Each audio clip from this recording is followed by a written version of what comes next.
ಮಹಾಶಯರಲ್ಲಿ ವಿಜ್ಞಾಪನೆ. ಇಂದು ಐತಿಹಾಸಿಕ ಶಿರಾನಗರದಲ್ಲಿರ್ತಕ್ಕಂತಹ ಶ್ರೀ ಲಕ್ಷ್ಮೀನಾರಾಯಣ ಸ್ವಾಮಿ ದೇವಸ್ಥಾನದ ಒಂದು ಬ್ರಹ್ಮರಥೋತ್ಸವ. ಇವತ್ತು ಸುಮಾರು ಈ ದೇವಸ್ಥಾನಕ್ಕೆ 200 ವರ್ಷಕ್ಕೂ ಹೆಚ್ಚು ವರ್ಷದ ಒಂದು ಇತಿಹಾಸ ಇದೆ. ಈ ಒಂದು ಬ್ರಹ್ಮರಥೋತ್ಸವ ಅಂತ ಕರಿತೀವಿ. ವಿಷ್ಣು ದೇವಾಲಯಕ್ಕೆ ಸಾಕ್ಷಾತ್ ಬ್ರಹ್ಮದೇವರೇ ಬಂದು ರಥಾರೂಢನಾಗಿರ್ತಕ್ಕಂತಹ ಪರಮಾತ್ಮನನ್ನು ರಥವನ್ನು ಎಳೆಯತಕ್ಕಂಥದ್ದು. ಈ ರಥದಲ್ಲಿರತಕ್ಕಂತಹ ಪ್ರತಿಯೊಂದು ಭಾಗವೂ ಸಹ ಒಂದೊಂದು ದೇವರ ಸಾನ್ನಿಧ್ಯ ಇರುತ್ತದೆ.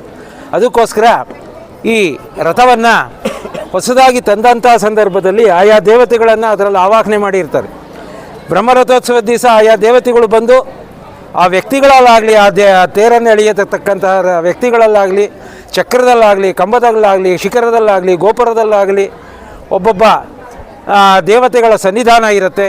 ಅಂತಹ ವಿಶೇಷವಾಗಿರ್ತಕ್ಕಂತಹ ಈ ಬ್ರಹ್ಮರಥೋತ್ಸವ ಇವತ್ತು ಈ ಶಿರಾನಗರದಲ್ಲಿ ಇದೊಂದೇ ಬ್ರಹ್ಮರಥೋತ್ಸವ. ಅದು ಮುಜರಾ ಇಲಾಖೆಯಿಂದ ನಡೆಯತಕ್ಕಂತಹ ಬ್ರಹ್ಮರಥೋತ್ಸವ. ವಿಶೇಷವಾಗಿ ಇವತ್ತು ಮುಜರಾ ಅಧಿಕಾರಿಗಳು ಬಂದು ಪೂರ್ಣಾಹುತಿಯನ್ನು ಕೊಟ್ಟು ಈ ರಥೋತ್ಸವದಲ್ಲಿ ಭಾಗವಹಿಸಿದ್ದಾರೆ.